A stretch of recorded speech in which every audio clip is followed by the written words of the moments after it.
अन्नदाता, पग पग पर है संग तुम्हारे अन्नदाता।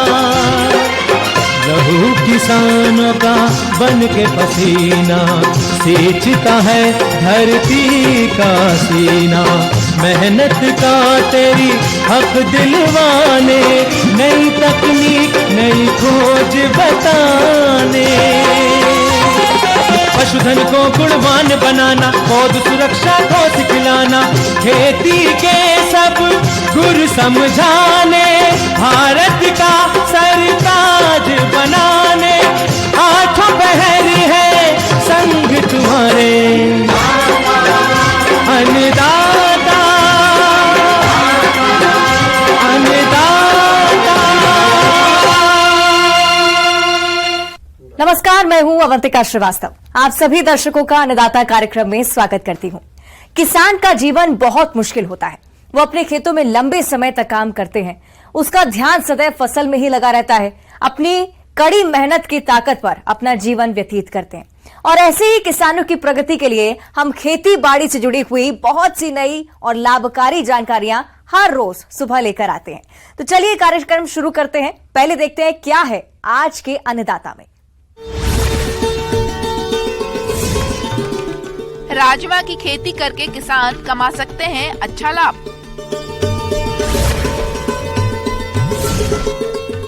एक्वेरियम में मछली पालन को बना सकते हैं रोजगार का जरिया।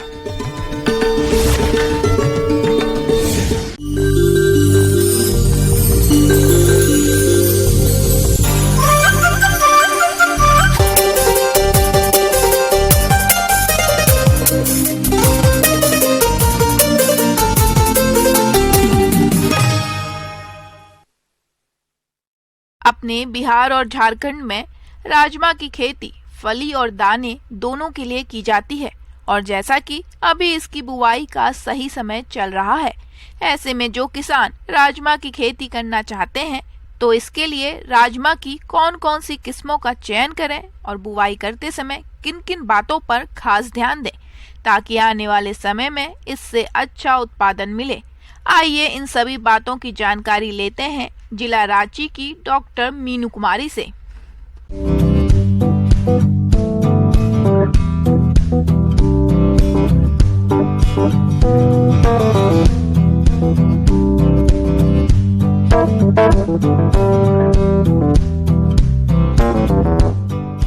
और मैं आज आपको बताना चाहती हूँ कि जो हमारा खरीफ सीज़न जो शुरू होने वाला है, जिसको कहते हैं जून जुलाई का महीना, उस समय आप फ्रेंच बीन की उन्नत तकनीक से खेती कैसे करें। सर्वप्रथम मैं आपको ये कहना चाहती हूँ कि फ्रेंच बीन जो है, जिसको बीन से भी कहा जाता है, यह इसके फली के लिए और इसके बीज जिसको कि राजमा कहा जाता है, उन दोनों के लिए ही उपयोग में लाई जाती है। अगर हम इसकी बात करते हैं खेती के लिए तो यह बहुत ही अधिक तापमान से संवेदनशील फसल है। कहने का मतलब है कि जहाँ पर तापमान 25 डिग्री से 30 डिग्री के बीच रहे उस समय इसकी खेती की जा सकती है। कहने का मतलब थोड़े ठंडे मौसम में। फ्रेंच बीन की खेती लगभग सभी प्रकार की मिट्टी में की जा सकती है। अच्छे जल निकासी वाली जीवांश युक्त बलुई दोमट से लेकर दोमट मिट्टी जिसका पीएच मान 6 से 7 के बीच हो, फ्रेंच बीन की खेती के लिए अच्छी होती है। और अगर खाद की बात करें तो यहाँ पर आप नाइट्रोजन 40, फास्फोरस 50 और आप इसका जो पोटास है वो भी 50 की मात्रा से किलो प्रति हेक्टेयर की मात्रा से आप इसका उपयोग करें। नाइट्रोजन जो होता है हमेशा ही स्प्लिट डोज या कहा जाए इसको 2 भाग में या 3 भाग में बांट कर डालना चाहिए। आधी भाग को आप खेत की तैयारी के समय डालें और आधी भाग को आप फूल एवं फली लगने के समय पर प्रयोग करें। एक बहुत ही महत्वपूर्ण बात है वो ये कि इसकी जो जड़ें होती हैं वो छिछली होती हैं। कहने का मतलब बहुत ही हल्की होती हैं, तो इसलिए अगर पानी का जमाव होता है खेत में तो यह आपकी फसल को नुकसान कर सकती है। तो पानी का जमाव ना हो इस बात का ज़रूर आप ध्यान रखें और पानी की कमी भी ना हो फली लगने के समय या जो इसका फूल बनता है उस समय पानी का जमाव भी नहीं होना चाहिए और पानी की समस्या भी नहीं होनी चाहिए। तो सबसे पहले हम लोग इसके बारे में बताना चाहेंगे कि आप उन्नत किस्मों का प्रयोग करें। वो उन्नत किस्में चाहे किसी प्राइवेट की हो या किसी पब्लिक संस्थान की हो, किंतु आप उन्नत किस्मों का चयन करें। और चयन करने के समय खरीफ में मुख्यतः जो होती है वो पोल किस्में को यूज़ किया जाता है। पोल किस्में कहने का मतलब है जिन किस्मों को चढ़ने के लिए लताओं की ज़रूरत पड़ती है, सपोर्ट की ज़रूरत पड़ती है। ऐसा इसलिए करते हैं क्योंकि खरीफ के मौसम में बारिश होती है और इन बारिश से बचने के लिए जो झाड़ी टाइप वाले जो किस्में होती है उनमें थोड़ा बीमारी लगने की आशंका रहती है। अतः आप ज़रूर इस बात का ध्यान रखें कि आप पोल किस्मों का चुनाव करें। इसके लिए हमारी स्वर्णलता किस्म भी है। और आप इसके अलावा अगर झाड़ी किस्मों का चुनाव करते हैं, अगर किसी जगह पर आपकी ज़मीन जहाँ पर पानी नहीं जमता है तो वहाँ पर आप स्वर्णप्रिया है और अर्का कोमल है, इस तरह की किस्मों का भी चुनाव कर सकते हैं। इसके बाद मैं बात करती हूँ बीज उपचार की। बहुत ही ज़रूरी है कि आप इन जो भी किस्म आप चुनाव कर रहे हैं उसका बीज उपचार करें। फ्रेंच लाइन के बीज को खेत में लगाने से पहले उन्हें कार्बेंडाजिम या थीरम दवा से उपचारित कर लें। इसके बाद बीजों को बनाई गई क्यारियों में बोएं। इसके बीज से बीज की दूरी 20 सेंटीमीटर और कतार की दूरी लगभग 30 सेंटीमीटर रखते हुए बोनी करें। रोपाई के 10 से 15 दिन बाद फसल को कीटों से बचाने के लिए नीम आधारित कीटनाशक दवा का छिड़काव करना सही रहता है। इसके बाद हम लोग इसके खेत की तैयारी की बात करें तो आप इसकी जो बुआई होती है तो मुख्यतः डायरेक्ट इसके बीज से होती है और आप जो रीज फर्रो सिस्टम होता है उसमें इसकी किस्मों को लगाएंगे। और इसके लिए जो लता वाली किस्में होती हैं उसमें 90 से 100 सेंटीमीटर जो आपके 2 रो के बीच की दूरी होती है और 7.5 से 10 सेंटीमीटर पौधे से पौधे के बीच की दूरी रखी जाती है। और आप ये ज़रूर ध्यान रखें कि अगर आप लता वाली किस्मों का चुनाव कर रहे हैं तो उसके सपोर्ट की व्यवस्था भी आपके पास हो। अगर आप चाहें तो इसे मक्का या भिंडी के साथ भी लगा सकते हैं, जिससे कि आपको भिंडी और मक्का के अलावा जो आपकी जो चढ़ाने वाली जो समस्या है इसकी किस्मों की, पोल वाली किस्मों की, वो आपकी समस्या का निदान हो जाता है। किसान भाइयों, अभी तक आपने खेती से जुड़ी हुई कुछ उपयोगी जानकारियां देखी। अब लेते हैं एक छोटा सा ब्रेक। जल्दी लौटेंगे और कार्यक्रम में आगे भी हैं खेती बाड़ी से जुड़ी महत्वपूर्ण जानकारियां, तो बने रहिए हमारे साथ।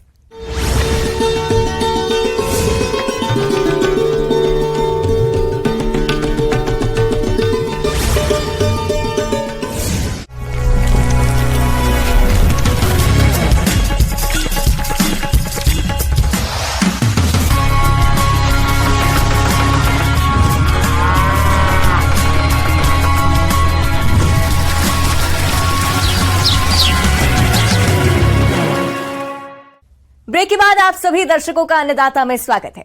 चलिए अब रुक करते हैं अगली कड़ी की ओर।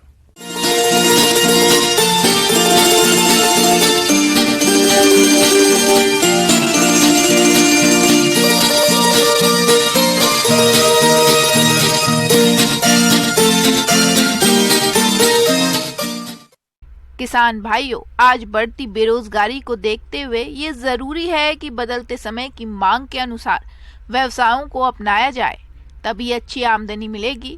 अगर रंगीन मछलियों के पालन की बात करें तो ये व्यवसाय आज अच्छी आय का जरिया बनता जा रहा है। अगर आप भी रंगीन मछलियों का पालन करना चाहते हैं तो इसकी शुरुआत आप कैसे करें, इसके बारे में जानकारी दे रहे हैं कृषि विज्ञान केंद्र सुखेत जिला मधुबनी के मत्स्य विशेषज्ञ डॉक्टर मुकेश कुमार।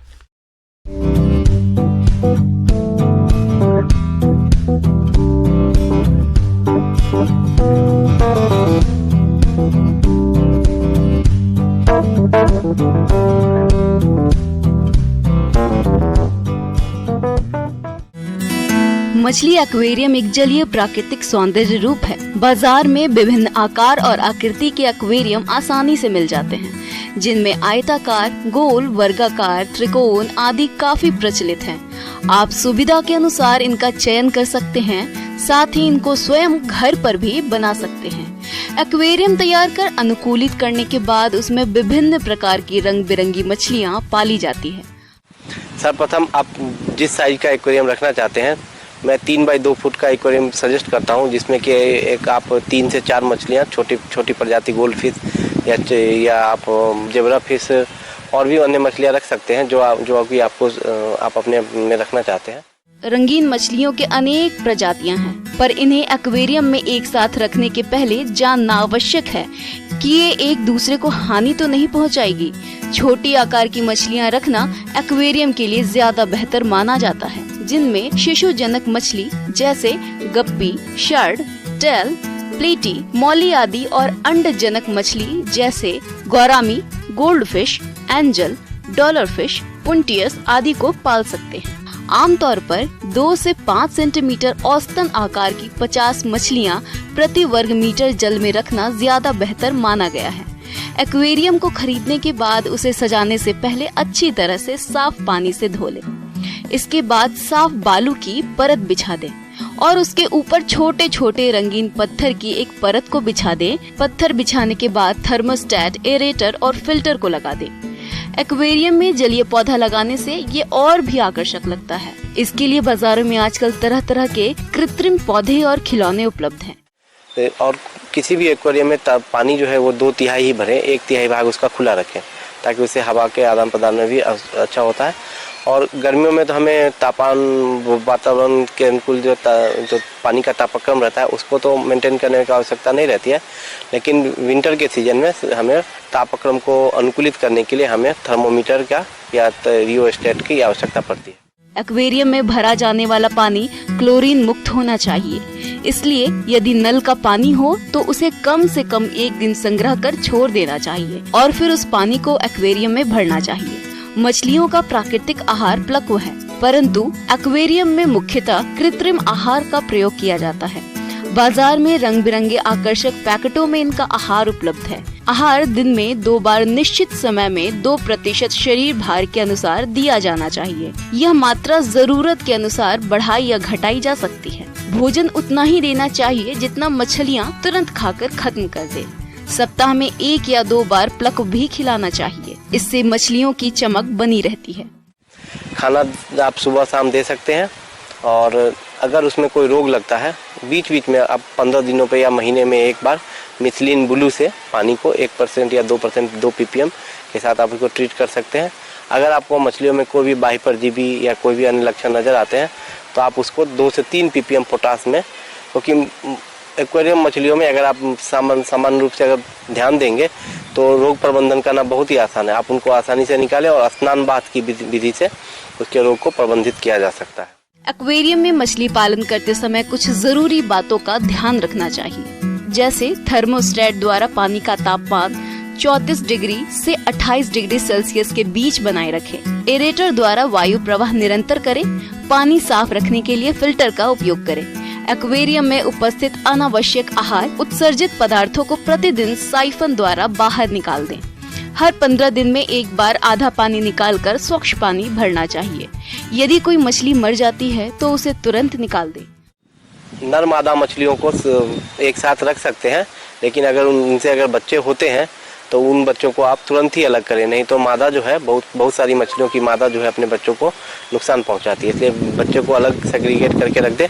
और एरेशन जो है हमें हमेशा बनाए रखना है। सामान्यतः एक एरेटर काफ़ी होता है 3x2 फीट के एक्वेरियम के लिए। अगर इससे बड़ा एक्वेरियम है तो आप बड़े साइज का एरेटर ले सकते। और मुझे बताते हुए बहुत हर्ष हो रहा है कि एक्वेरियम कीपिंग से जो है इसके बहुत सारे स्वास्थ्य लाभ भी हैं, जैसा कि अनिद्रा की शिकायत हो जिनको, या फिर ब्लड प्रेशर की शिकायत रहती है, वो सब अगर मछलियों को अपने घर में रखते हैं तो वास्तु की दृष्टि से यह अत्यंत महत्वपूर्ण है।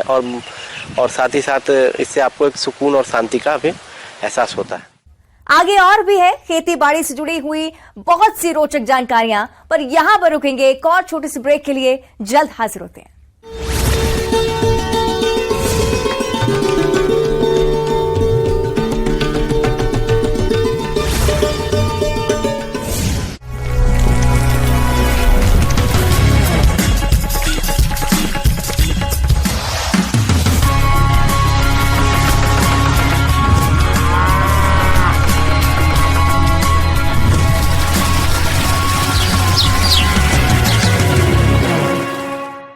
ब्रेक के बाद एक बार फिर से आप सभी दर्शकों का अन्नदाता कार्यक्रम में स्वागत है। बढ़ते हैं। भाइयों, अभी गर्मी का मौसम चल रहा है। ऐसे में जो किसान पशुपालन व्यवसाय से जुड़े हुए हैं उन्हें दुधारू पशुओं के आहार पर विशेष ध्यान देने की जरूरत होती है। अगर थोड़ी सी भी लापरवाही की गई तो पशुओं के स्वास्थ्य और दुग्ध उत्पादन दोनों में गिरावट आ सकती है। तो पशुपालक किस प्रकार से करें अपने डेयरी पशुओं का आहार प्रबंधन, इस बारे में जानकारी दे रहे हैं पशु वैज्ञानिक डॉक्टर सुनील नायक।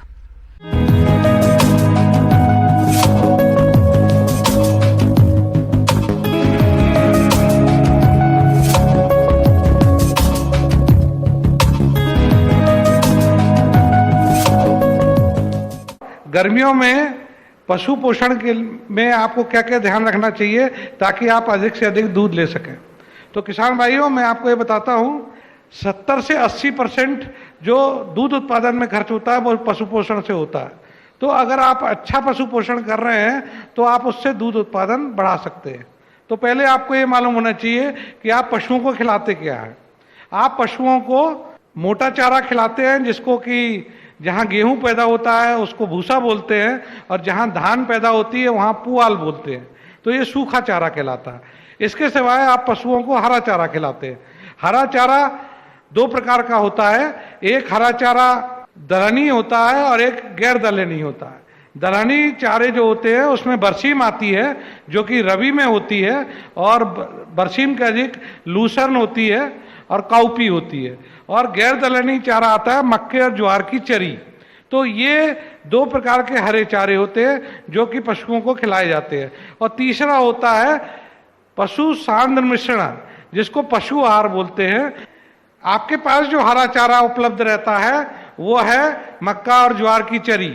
तो ऐसा बोला जाता है कि अगर आपके पास 25 से 28 किलो मक्के और ज्वार की चरी है, वो एक दुधारू पशुओं के लिए निर्वाह राशन का पोषक तत्वों को पूरा कर देती है। पशुओं का संतुलित आहार वो आहार है जो कि उनकी जितनी भी आवश्यक तत्व हैं, जैसे कि प्रोटीन, मिनरल्स, विटामिन्स और फैट कितना देना है, उतना 24 घंटे में कितना देना है। अगर आप उन आवश्यकताओं की पूर्ति करते हैं तो उसको बोलते हैं संतुलित आहार। इसके अलावा दुधारू पशुओं के आहार में सूखे और हरे चारे का भी समावेश करना चाहिए। गाय और भैंसों के लिए प्रतिदिन चारे की मात्रा हरा चारा 10 से 12 किलोग्राम, सूखा चारा 7 से 8 किलोग्राम प्रतिदिन प्रति पशु को खिलाएं, जिससे पशुओं की दुग्ध उत्पादन क्षमता में बढ़ोतरी होती है। अब आप पशु आहार अपने घर में कैसे बनाएंगे? बहुत सरल तरीका है किसान भाइयों। आपको बाजार में जाने की जरूरत नहीं है, फैक्ट्रियों से बना हुआ पशु आहार आपको खरीदने की जरूरत नहीं है। आप क्या कीजिए, एक इसका सिंपल और सरल तरीका है।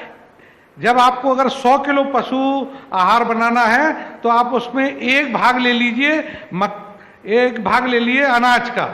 अब अपन जानवरों के लिए अनाज कौन सा यूज करते हैं? आप मक्के और ज्वार की दलिया, ये एक भाग ले लीजिए। इसके बाद एक भाग आप खलियों का ले लीजिए, कोई सी भी खली हो आपके पास, सरसों की खली हो, तिल की खली हो, कपास की खली हो, और आपके पास मूंगफली की खली हो, सोयाबीन की खली हो। तो एक भाग आप खलियों का ले लीजिए और एक भाग आप चोकर का ले लीजिए और एक बार आप चुनी का ले लीजिए। उस 100 किलो दाने में आपको 2% 2 किलो खनिज मिश्रण, जो कि बाजार में आप अगर दुकान में जाएंगे और दुकान वाले से बोलेंगे हमको पशुओं के लिए खनिज मिश्रण चाहिए, तो आपको किसी भी कंपनी का आपको दे देगा। तो वो 2 किलो खनिज मिश्रण मिलाना है। 1 किलो उसमें नमक, हर किसान भाइयों के पास वो डर्रे वाला नमक होता है, उसको पीस लीजिए। तो 1 किलो आप उसमें नमक मिला दीजिए। अब आपको संतुलित आहार कैसे देना है? तो जब पशुओं को आहार दिया जाता है उसको अपन 2 भाग में बांट लेते हैं। एक तो पशु आहार की आवश्यकता, जो पशु को जिंदा रहने के लिए आवश्यक होती है, उसको बोलते हैं मेंटेनेंस राशन।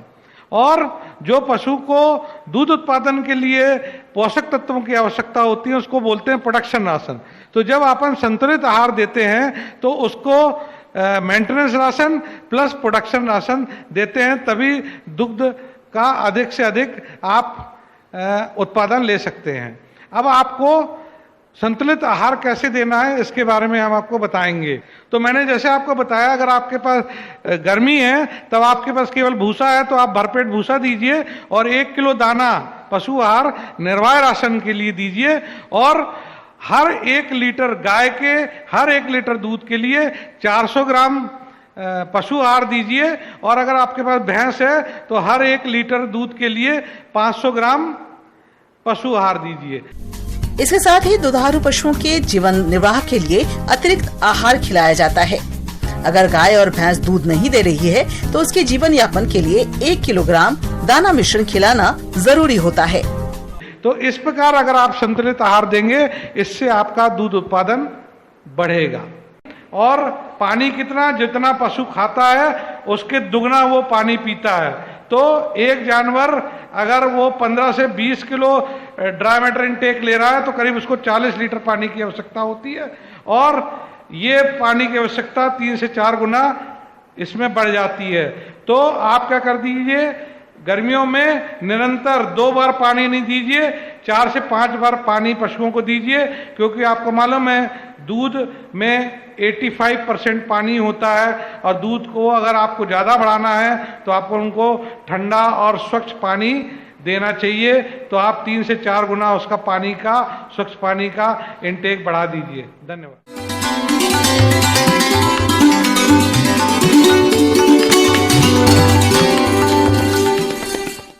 अन्नदाता हेल्पलाइन निःशुल्क फोन संपर्क सेवा के माध्यम से आपके द्वारा पूछे गए प्रश्नों में से 1 या 2 महत्वपूर्ण प्रश्न को हम आपके कार्यक्रम में शामिल करते हैं। इसी के तहत आज का चयनित प्रश्न और उसका जवाब इस प्रकार है। आज की अन्नदाता हेल्पलाइन में हमने जिस प्रश्न को शामिल किया है उसे पूछा है गांव नारदपुर, जिला गया के विमल प्रताप ने। आपने सजावटी पौधों की नर्सरी तैयार करने की उन्नत तकनीक के बारे में जानकारी चाहिए है, तो इसके लिए देखिए कार्यक्रम का यह अंश।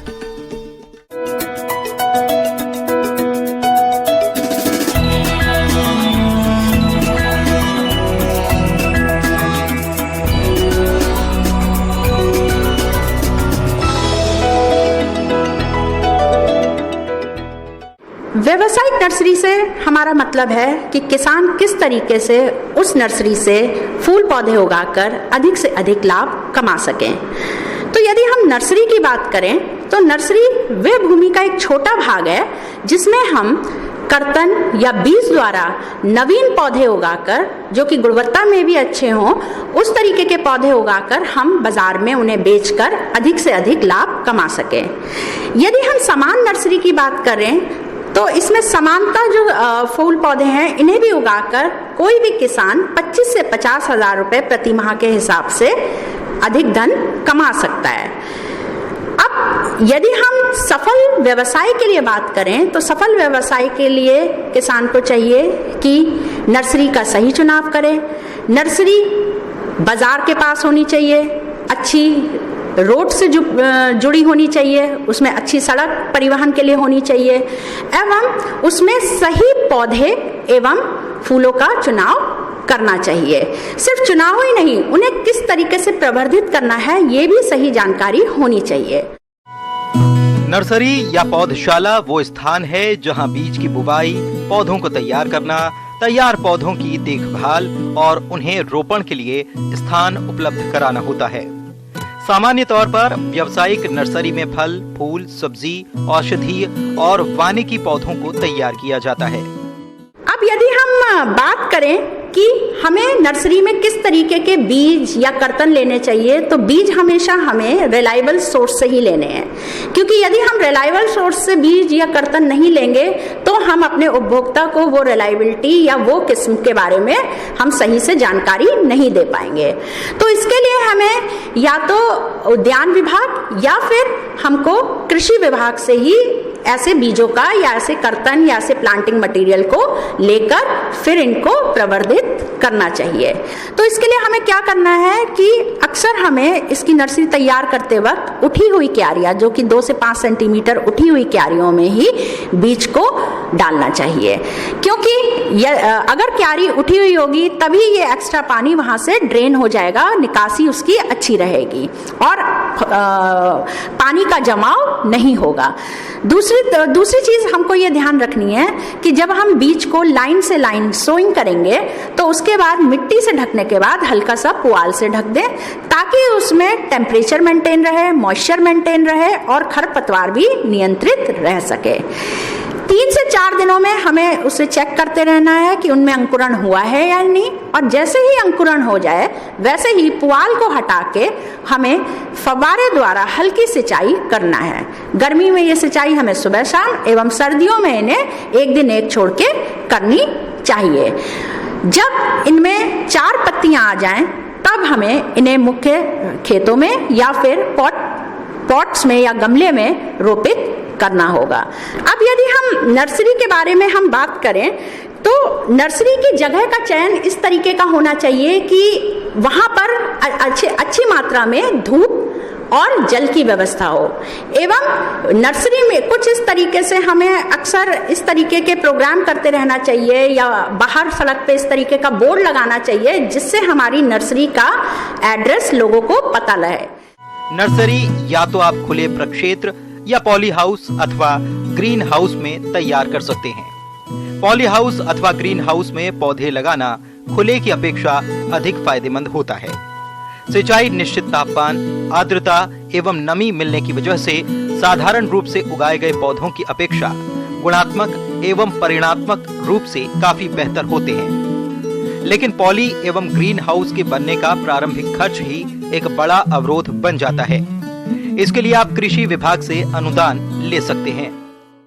यदि हम अलग अलग तरीके के पौधों की बात करें तो इसमें प्रायः जो पेड़ के पौधे होते हैं या मौसमी पौधे होते हैं इन्हें हम बीज द्वारा प्रवर्धित करते हैं, एवं ऐसे पौधे जो झाड़ीनुमा होते हैं या शाकीय होते हैं उन्हें हम अधिकतर कर्तन द्वारा प्रवर्धित करते हैं।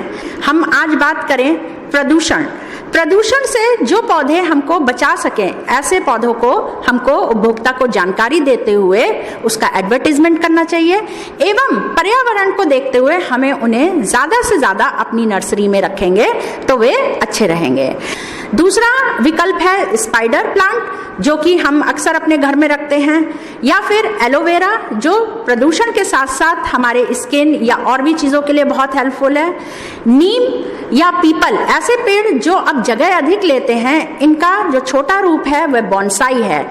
ऐसे बॉन्साई को भी हम नर्सरी से लेकर अपने घरों में सुसज्जित कर सकते हैं। गेंदा को हम अक्सर बीज द्वारा प्रवर्धित करते हैं, परंतु यदि बीज में आने में या बीज बनने में कोई दिक्कत है तो इसे कर्तन द्वारा भी हम प्रवर्धित कर सकते हैं। किसान भाइयों, अन्नदाता आपकी सेवा के लिए संकल्परत है। कृषि संबंधित समस्या और सुझावों के लिए आप हमें इस पते पर संपर्क कर सकते हैं। प्रोड्यूसर अन्नदाता news 18 Bihar Jharkhand, Ramoji film city Hyderabad 501512। साथ ही आप हमें ईमेल भी कर सकते हैं। हमारा ईमेल है p18annadatabihar@nw18.com। इसके अतिरिक्त आप हमें निःशुल्क हेल्पलाइन नंबर 1800-8892-163 पर सोमवार से शनिवार सुबह 10 बजे से शाम 4 बजे के बीच संपर्क कर सकते हैं। किसान भाइयों, अब समय हो रहा है आपसे विदा लेने का, तो हमारी अन्नदाता टीम को दीजिए इजाजत। कल फिर आपसे मुलाकात होगी कृषि संबंधित कुछ और महत्वपूर्ण जानकारियों के साथ। नमस्कार।